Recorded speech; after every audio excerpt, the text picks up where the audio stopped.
There is a particular kind of guilt and heaviness that follows when we have to end a friendship.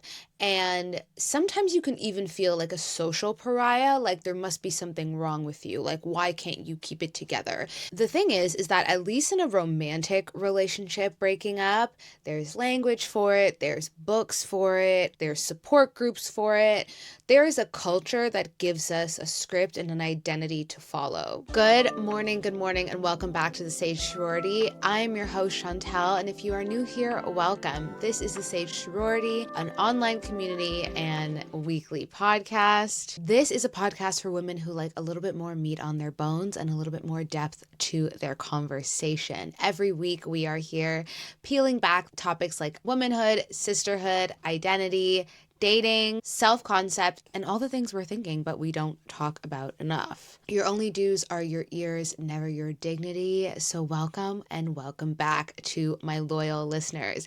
This week we have part 6 in the Sisterhood Chronicles. For those of you that are new, the Sisterhood Chronicles is a very specific mini-series where we discuss all things female friendship. We go through everything, the good, the bad, the ugly, and we are in part 6 of this amazing series. And today we are touching on Chapter 6, how to end a friendship, and more importantly, how to do it in a very elegant, classy, graceful way, not feel bad about it, not necessarily burn bridges, unless you need to. But before we get into that, a little bit of housekeeping. If you are new and you are listening on YouTube, please subscribe, hit the notification bell so you are always notified of our weekly uploads. If you are listening audio version on Spotify or Apple, please hit subscribe and leave us a cheeky little 5-star review. Okay, that's enough of the intro. You know who I am. You know what we're talking about today. So let's get into today's episode. So even though today we will be discussing how to end a friendship, I'm actually reading a really good book on the state of male friendships and how they keep it together. So this book, I mentioned it before, it's called Who Needs Friends by Andrew McCarthy. And Andrew McCarthy is a well-known actor. He was in a lot of like romance movies in the 80s. He's also a travel writer and a New York Times bestselling author, so slay, we love that.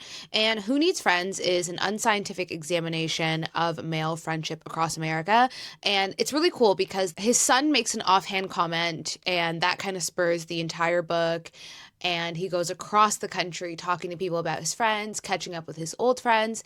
And it's a really interesting book. And I think it really collides like his desire to keep his friendships intact and then also his love of travel, because it's this one long road trip from the East Coast all the way through the South and ending on the West Coast. So really, really, really good book. I've already highlighted a few passages in there. And along the way, he's asking other men, like, what's going on with your friendships? What are the state of your friendship? And I will do a full kind of opinion piece review and deep dive once I finish the book. But I wanted to start with that today because I literally highlighted something on page 3 that I thought was so interesting. So he's at a diner and he's talking to a woman, the server. She's probably 16 or 17 years old. And he tells her what he's doing, driving across America.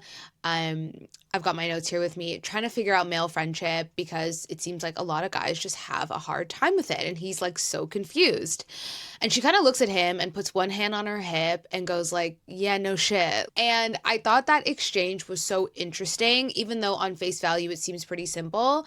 But these people have about 40 years of life between them, right? She's in her late teens and this guy has to be in his 50s. And it's taken him the majority of his life, the beginning of one long road trip, an offhand comment by his son, for him to even explore that idea that men are actually struggling with their friendships, and this is now something that has been revealed to him. And this girl's like, yeah, I basically knew that when I came out the womb. I think that's so interesting because women are so socialized to feel the weight and the beauty of friendship so early, and it's something that we absorb not only in our regular lives, but through our media, through our books. You know, I was reading about female friendship and girlhood in that kind of sense when I was a kid. And I don't know if boys these days have anything even close. The only thing I can kind of think of is like the Little Rascals, and then on a worse end, like Lord of the Flies. But I fail to think of environments where young boys are together in a positive way, and it speaks to boyhood in a very kind way. And I feel like nowadays those kind of movies don't even really exist. Like even me thinking of like The Little Rascals and stuff like that, like I don't even think movies like that exist anymore that really center young boys. And the part that I don't think gets talked about enough is that awareness, it kind of cuts both ways. So we understand why and how friendship matters, especially with women, which is exactly why ending one feels like the end of the world. We know the stakes, and we've always known the stakes, both internal and external. And we're going to talk about how we get there, what to do with that, and where we go from here in today's episode. So first, we're going to talk about why this is actually just so hard. So for those of you that are loyal listeners, episode 6, the Sisterhood Chronicles, the very first Sisterhood Chronicles, and actually our most popular downloaded episode. So if you haven't listened to it, I highly recommend you do. I said that female friendships can be your safe haven, but can also be a source of confusion, unspoken tension, and of course, deep heartbreak. And if you've lived long enough, you can identify with all of those things. I meant it then, and I mean it even more now. What I didn't fully unpack in that episode, though, is that what happens when you are the one that has to walk away? And there are a million reasons why friendships end and why sometimes friendships have to end. And I do wholeheartedly believe in that idea that people are in your lives for a reason, season, and lifetime. And I really do think that that's true. And unfortunately, fortunately, whatever way you look at it, most people are not going to be in your lives for your entire life. That's just a numbers game, right? And it's the same with dating. Like most boyfriends you have aren't going to be husbands, and most men you meet are not going to turn into boyfriends. It's just kind of that idea of like numbers and probability. But there is a particular kind of guilt and heaviness that follows when we have to end a friendship. And sometimes you can even feel like a social pariah, like there must be something wrong with you. Like, why can't you keep it together? It's in similar vein to when we look at people and we say something derogatory like, she can't keep a man. Like, it's the same idea. And we should know, because that statement is very idiotic, that it's really the same thing. Friendships fail and end and cease to exist anymore for a million reasons. And not all of them are very salacious and are of a personal failing. But the thing is that at least in a romantic relationship breaking up, there's language for it, there's books for it, there's support groups for it. There is a culture that gives us a script and an identity to follow, right? It's like in Sex and the City when Charlotte's like, well, however long you dated, it should take half of that time to get over the person. So she dated a guy for 3 months, and true to form, in 6 weeks, she was over it. So we don't have that with friendship, right? You might never get over it. You maybe shouldn't even be affected by it, which is also insane. We don't have that kind of cultural language with it, which is really unfortunate and needs to change. Not only do we struggle with making friends as we get older, we also struggle with maintaining friendships and then ceasing the friendship. And because of that, things usually blow up very dramatically, or usually over something that was never really an issue and has just kind of quietly built and built and built, or you have a thing where the friendship is kind of just faded away and we've both kind of silently just started to retreat.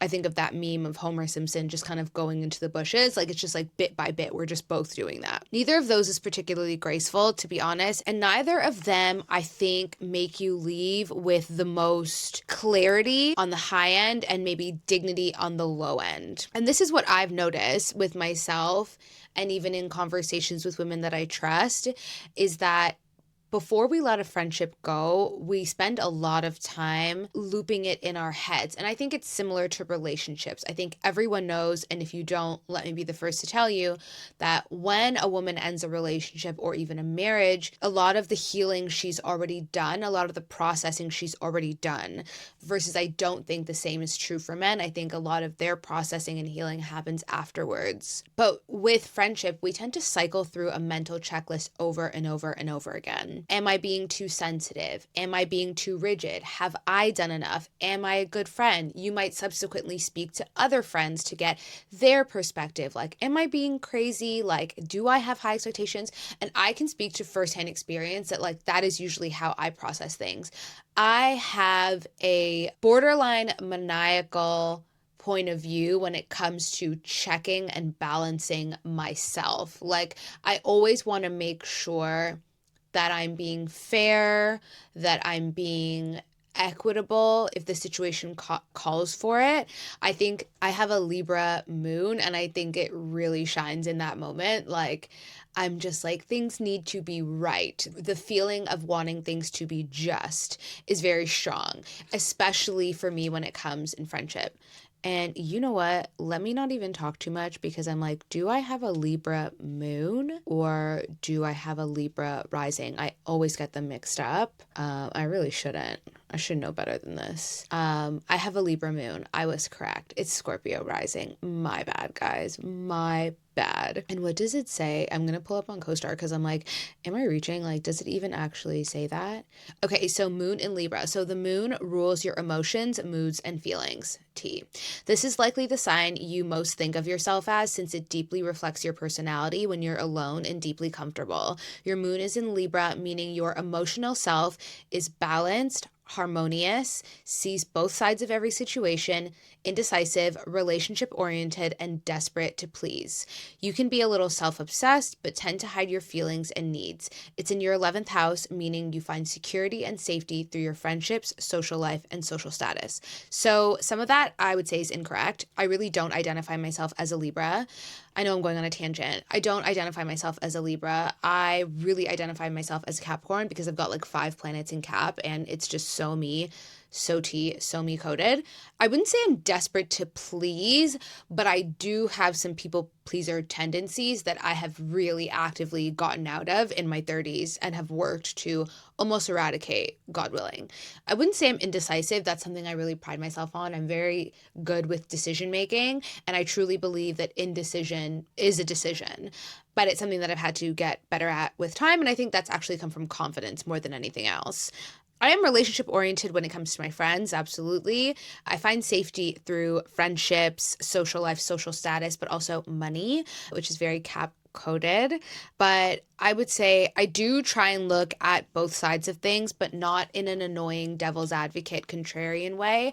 Again, it goes back to me wanting to heavily checks and balance myself. And this goes back to the friendship thing, because I have had to end friendships before, and it took me a long time before I was like, enough's enough. And I'm definitely someone where it's like death by a million paper cuts. And then I was like, you know what? Now it has to stop, because I've been more than fair, and now I know that I'm not being unrealistic or being difficult. I've put in enough, and it just needs to stop now. And I will say all of that to say sometimes that's the right instinct. Oftentimes that's the right instincts.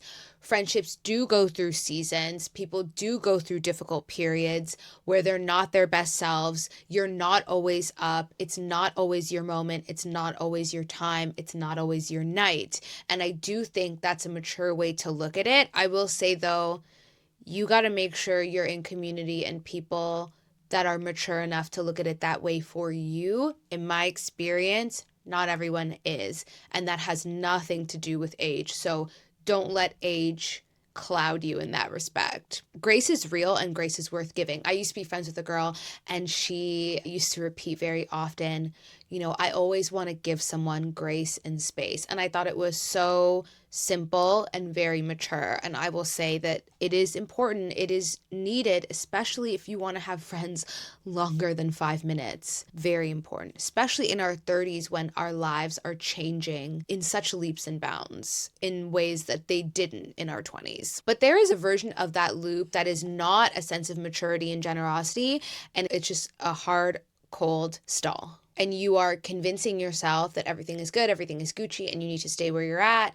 for many different reasons. But at the end of the day, the friendship isn't serving you, and you are more interested in, I would say, keeping the peace or letting status quo be it than, you know, causing those ruffles. And the question I want to ask you is simple. If you're in this situation, or if you've ever been in this situation, are you still in that friendship because you believe there is something genuinely worth fighting for? Or is it because you haven't given yourself permission to leave, permission to be done, permission to be upset, permission to say, you know what, I don't want to tolerate this anymore, and even though I'm going to lose a friend, I am okay with gaining my self-respect, my time, my love, my money, whatever, whatever, whatever. With that said, not all friendship endings are the same. And I think just collapsing them into one category isn't helpful and can feel very heavy. And I think there are several reasons why friendships kind of fall apart, but we'll talk about 3 today. And I will talk about how they require something different of you. So, one is just your natural drift. For whatever reason, you are going in one direction and she is going in another. 2 people who grew in different directions. And this happens a lot,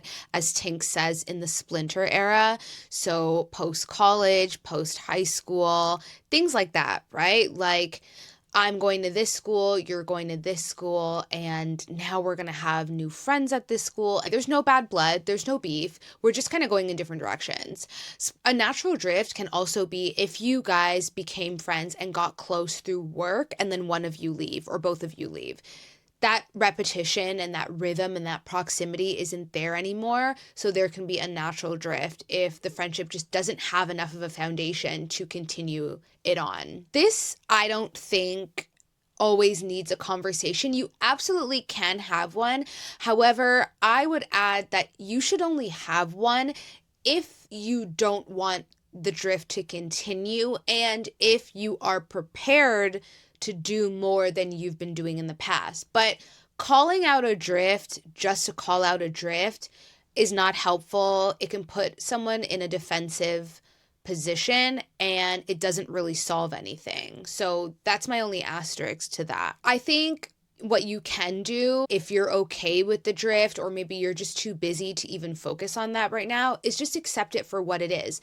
Byron Katie, she's a thought leader, and I've mentioned her on the pod before. She has like a thought process, a theory, a methodology that a lot of our suffering comes from resisting what is and accept things as if you chose them. I know that it's also like Eastern theories as well. That's very highly linked to Buddhism. But it's just kind of this thing of like, if your friendship has drifted in a natural way, maybe that's for the best, and accept it for what it is. So with friendships that have had that natural drift, if you're okay with that, or you have accepted it because, go back to my first point, you're not really in a position to change things, or you have made that effort and the person isn't receiving it, or the person isn't meeting you halfway, then the most honest thing you can do is just let it be a warm, loving, occasional check-in, maybe an Instagram kind of relationship, and let it be that and accept that for where it is at this moment in time and space. It's not an indication that this is where you guys will be forever, but it is an indication of where things are right now. Releasing that obligation to keep something at the same level and the same pace that it once was just puts both of you in a weird space.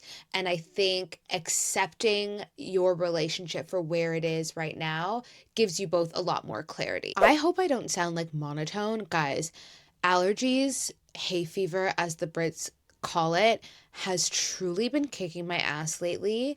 It's absolutely insane. I don't know when this is going to be over. Today is a high pollen day and it's just crazy. Like, it's absolutely crazy. I just kind of want my sinuses back, you know what I mean? So if I sound like very stuffy, I don't have a cold. It's just allergies have literally been kicking my ass. Okay, anyways. The second is a friendship that has had some sort of incident, some sort of catalyst, some sort of situation that has kicked off this potential dissolving.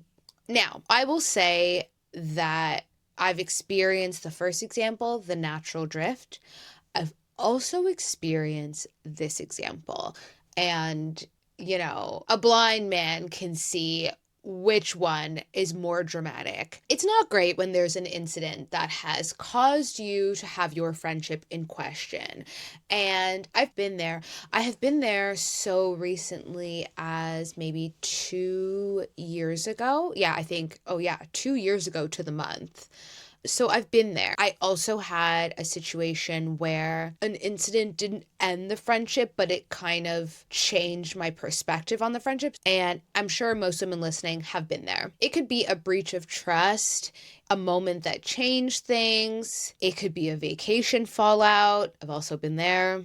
Something that was said or done, something that wasn't said, something that wasn't done, that you just haven't been able to move past, right? It's been too egregious for you to move past. Everyone gets to decide what is egregious based on your written and unwritten rules of the friendship. What might be egregious to you, egregious meaning like absolutely not going to stand for that, might be okay for you, might not be okay for me, vice versa. This one usually does need a conversation, not necessarily to repair it, but to close it properly. And I will say, this is where things get sticky because I often find that in these situations, there's often not a conversation. And there's not a conversation because many reasons, but we're not socialized on how to deal with conflict in our relationships. And that I would say is across the board. Men are not socialized very well with it, neither are women. We're barely socialized with it in our dating relationships, and that's like the only language we really have for it. We don't have it in our friendships. So it's kind of just like you deal with things until they bubble over, and we've seen that time and time and again. Sex and the City is a really good example of that. In episode 6, I mentioned the quote, "Speak from the scar, not from the wound," and that is so important because I think a huge reason why we don't have these conversations and we don't close things cleanly is because we're not able to speak from the scar. We're speaking from the wound. It's happened in real time, or there hasn't been enough of a calm down for us to have a legitimate conversation. Or things are bubbling over and you finally have that conversation and you guys are popping off at each other. If you want to have a conversation with a friend, you have to be past that painful pain. You know what I mean? You have to be out of that reactive space. You have to be ready to speak clearly and confidently, and not from a place of no emotion, because I think that's silly, but from a place of like low emotion where you can really speak on how you genuinely feel and what you genuinely think, both now and maybe when XYZ happened, but also to listen. You have to be able to listen and be able to receive.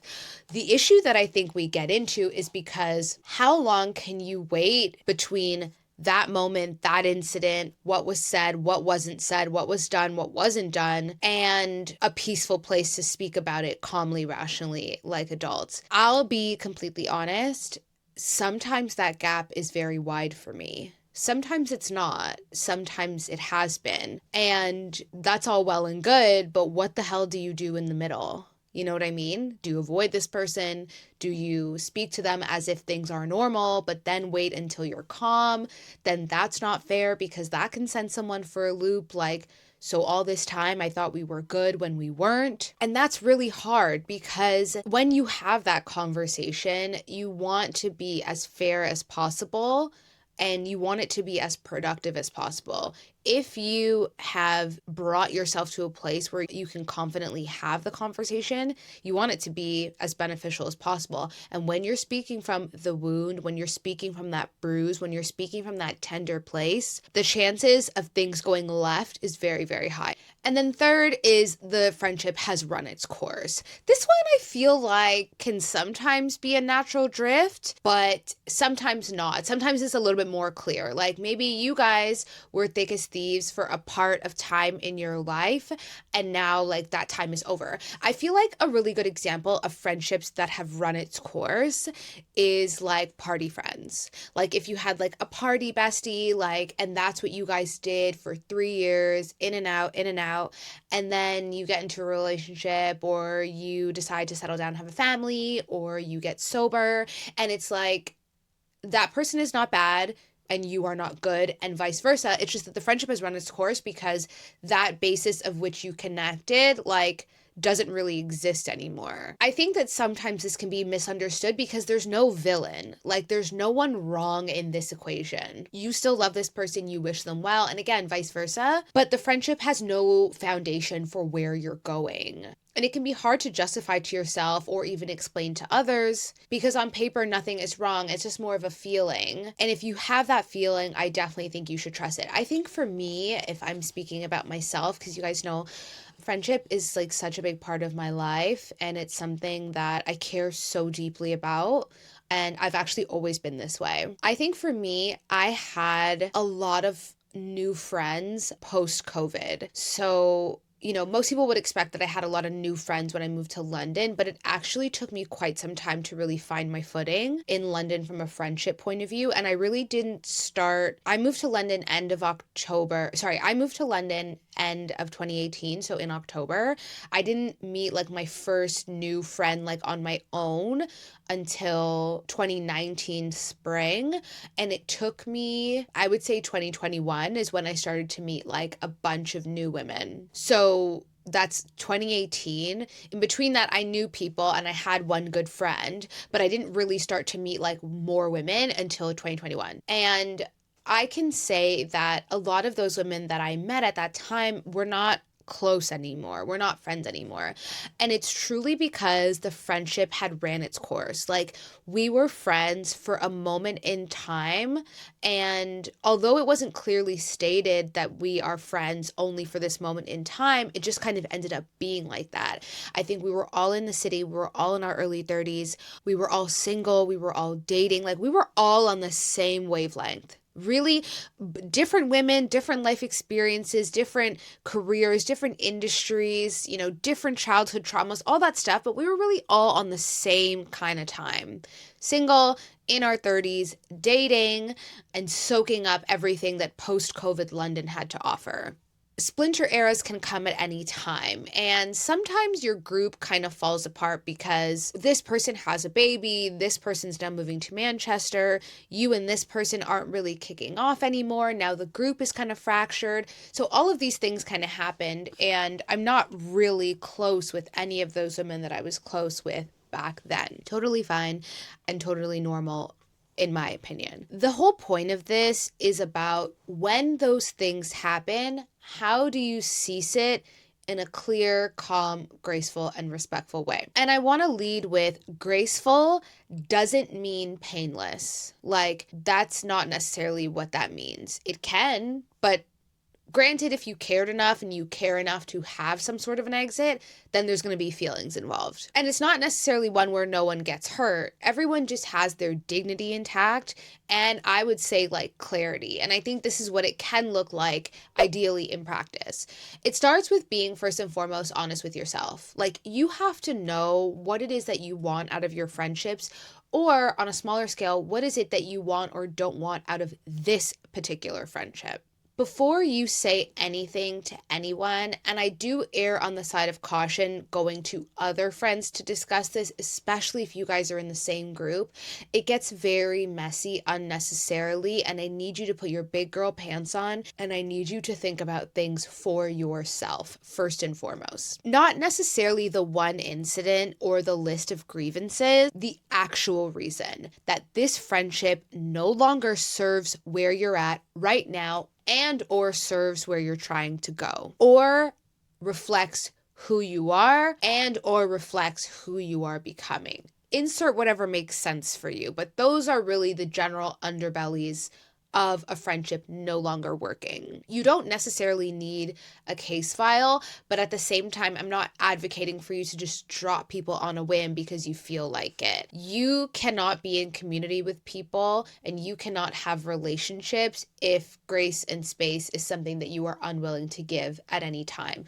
You will always be alone. I don't know if anyone's told you that, but that is the truth. Argue with your mom. Don't give that man more chances than you give your friends. Maybe that's a different pod for another day, but I want to add these disclaimers because I think people get a little hard-headed sometimes, and I want to make sure that I say that very plainly and very clearly. From there, you need to figure out if the friendship is worth some sort of gradual release or a conversation needs to be had. And I think a conversation needs to be had when there was something of serious grievance, because you can have like an incident, but you guys were never that close to begin with, so you're like, okay, I'm off this and that's it. Like, I think there's room for that, and sometimes the natural drift is more than okay. Now, the natural drift might happen and then that person comes back to you and says, hey, what happened? At that point you can be like, okay, cool. For the act of grace and clarity, I will tell you what happened, which kicked off the natural drift. I hope that I'm making sense. I think long friendships deserve a conversation. I think deep friendships, and that doesn't necessarily mean length, deserve a conversation. I think friendships where the other person is going to be blindsided, like, you know, your friends, and we know that not everyone is tapped in all the time. If you feel like your friend is genuinely gonna be like, I had no flipping clue, conversation is needed. Conversation is also the respectful choice, and if you were on the other side of this, you would want the conversation. Please remember that. Even if it's uncomfortable, no one likes to be ghosted, so let's not ghost our friends. For friendships that have already been fading, or where the dynamic has been very one-sided, I've also been on that before, like, do we need to have a conversation? No, I don't think so. I just think becoming less available, not manufacturing reasons and excuses and closeness also, like, miss me with the pretending to be close to these people that you're not. I need everyone to stop that. And that is a social media thing. And again, conversation for another day, but I need you guys to stop getting on the internet and acting like these people are your besties and they're not. Because if they're your besties, why aren't you friends with them in 6 months? Right, because they were never your besties. So please, just please, please, please. Let's just all respect ourselves and stop doing that. I never did that, but please, it's just not necessary. Like, it's okay. We know that you're cool. We know that you have friends. Like, you don't have to manufacture friendships for the internet for us. Like, it's okay.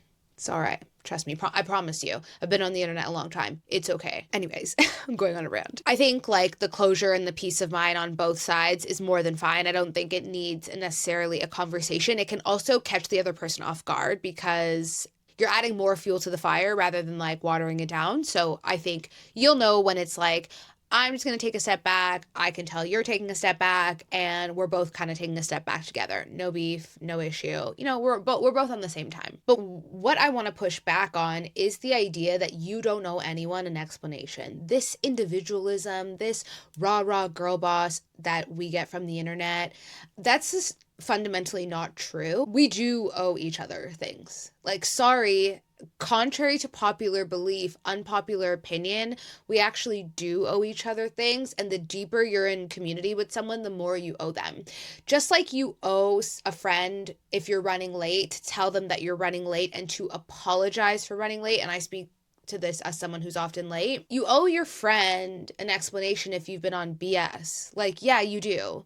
Just like you owe a stranger to hold the door if you see them coming behind you. And just like that stranger owes you a thank you. Don't even get me started on the fact that in London, a lot of these people do not say thank you and they don't say you're welcome. I could do a whole TED talk on this. Like, catch me at Covent Garden.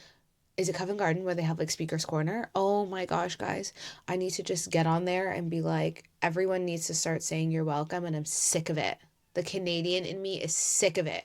Anyways, because you do actually owe people in your life the truth while still being kind, while still being loving, while still being gentle, even in some cases. Like, yeah, you do owe that. Again, give your girlfriend half as many chances as you give that guy, right? Like, come on. But you don't have to then talk yourself back into something that you know is not fit for you.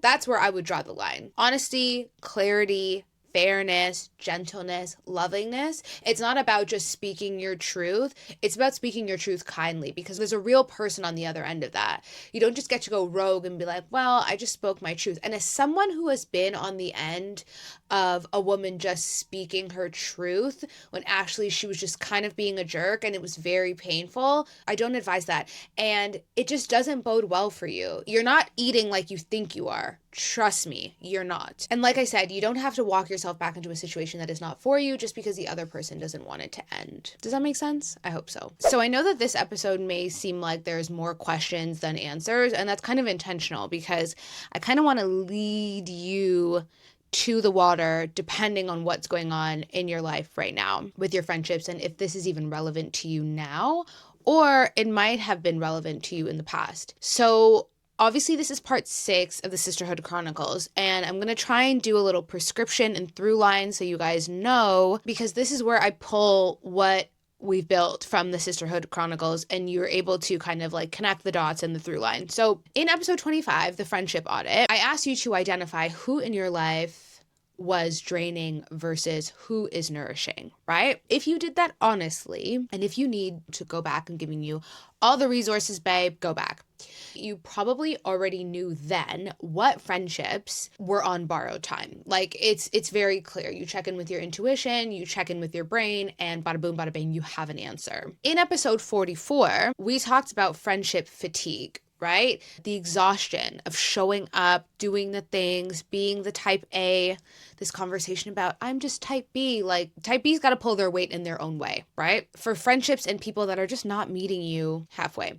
And then today, part 6, which will be episode 59, is the natural next step. So once you've identified it, you've sat with the fatigue, or you've sat with the fatigue and then you've identified it, what do you do now? And my prescription will say is to give yourself permission to do what needs to be done without it being dramatic. Grieve your friendship that might be over, right? It is a real loss and it deserves acknowledgement. I can tell you guys honestly and very vulnerable that I had a very big friendship breakup in 2013. Am I making that up? No, I think that's wrong. 2016? Hold on. I'll tell you guys. Because then I went to Miami. It was like 2 weeks before my birthday. Yeah, it fucking sucked. It was like 2 weeks before my birthday, and then I went to Miami for my birthday, and I remember like being on South Beach eating pasta and like nearly crying in my pasta. Yeah, it was really bad. What a time. Okay, but then that birthday was like still really good. It was really weird. We ended up going to Diddy's party like on Star Island at his mansion. Like what a time, what a time, what a time. I think that was 2013, you know. Hold on, I'm gonna go because I like cannot remember things often, so I have to go to Google Photos, and that's how I remember things, because I would never remember otherwise. Okay, let me see. Yeah, January 1st, 2014. I'm looking at a picture of me and this girl in the club. She was so funny and cool, and I think she was Canadian too, and we just like really hit it off, and God, wherever she is, I hope she's well. Her pillows are cold and she's being taken care of. But yeah, this is literally like me on my birthday. Oh, God, what a time. I had that outfit made and oh my God, what a mess. Anyways, so not the point, Chantal, wrap it up. What was I saying? Yeah, it is a real loss. So don't feel bad that you feel bad, basically is what I want to say. And I'm telling you guys that because I genuinely lived it, because at the time, we're talking about, this is 2013, now getting into 2014, there was no language, no podcasts, no articles, no Substack, no TikTok videos to tell me like, hey, sometimes friends split and it can be a really shitty thing and it doesn't make you a shitty person and it's a real loss and this is kind of how you navigate it. It was so tough and I'm so grateful because I had a friend at the time who had gone through something similar so we could kind of bond in that way, but I felt so alone because most people I knew had never gone through anything like that. Like they couldn't relate. And I think they also couldn't relate because I didn't have like one catalyst incident, right? Like this wasn't like you slept with my boyfriend type of thing. Like those I think people can really rationalize and get their head around, but I didn't have that, you know. It was on her end, death by a million paper cuts. And I also think her insecurities were coming into play. I can probably do a podcast on this. It would probably be like a Substack behind the paywall because it's a little bit more personal, but I didn't have that. And I'm so grateful for my friend who kind of held space for me because we were kind of navigating how we felt in real time, although her situation was slightly different. It was a real loss and it was very painful. It changed the way I looked at friendship and it changed the way I showed up in friendships because I think for a long time, my pendulum went the other way and I panicked about not being a great friend and I panicked about not doing everything to the utmost capable 10x because I didn't want to get cut out again. I didn't want to have that feeling of being left behind again.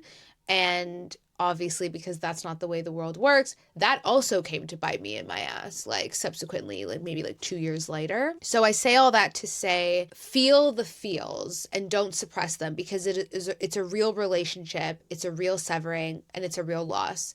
Have the conversation if it's warranted, again, situational and or friendship warranted, from a grounded place. Speak from the scar, not from the wound. I can't express this enough because it sets the tone for how the post friendship will be. And again, life is short, but it's also very long. And that doesn't mean that you guys are never going to be friends again. It doesn't mean that your lives are not going to cross again. And I just think if you clean your side of the street and you do things in the most respectful way possible, you leave the door open, maybe for friendship, but at the bare minimum, just for cordialness, just for non-awkwardness, just for peace and grace. Then let it go. Like, let it go, let yourself move forward, let your shoulders drop, release the weight of what you've been carrying. You're allowed to outgrow things. Unfortunately, you are allowed to outgrow people, or fortunately, depending on how you look at it.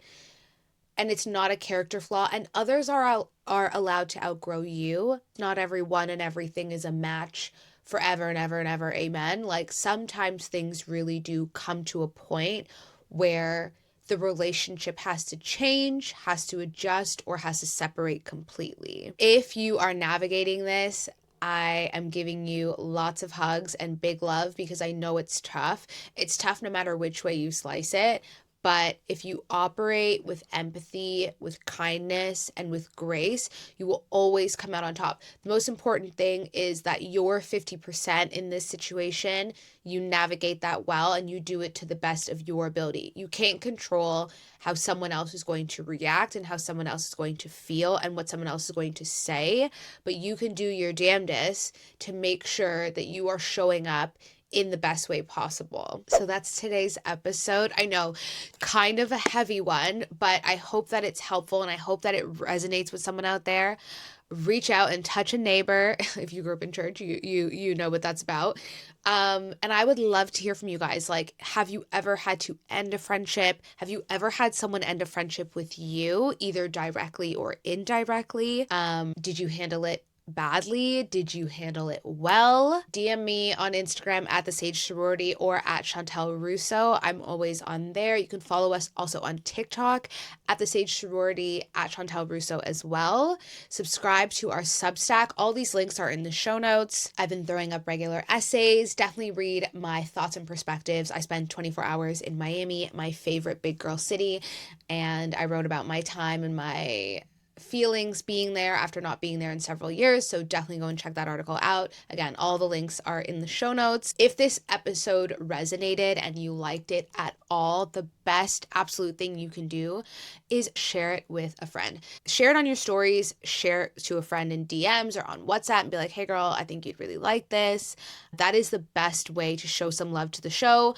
I mentioned before that podcasts don't really have like their own algorithms. Podcasts really grow through shares. So share it with a friend, review, leave a comment if you're on Spotify, and show us some love. It genuinely helps more people find the Sage Sorority and helps the show grow, which is what we are trying to do over here. I will see you guys, of course, same place, same time next Thursday. Have an amazing week. Have an amazing weekend. Take care of yourselves, and I'll talk to you next week. Bye.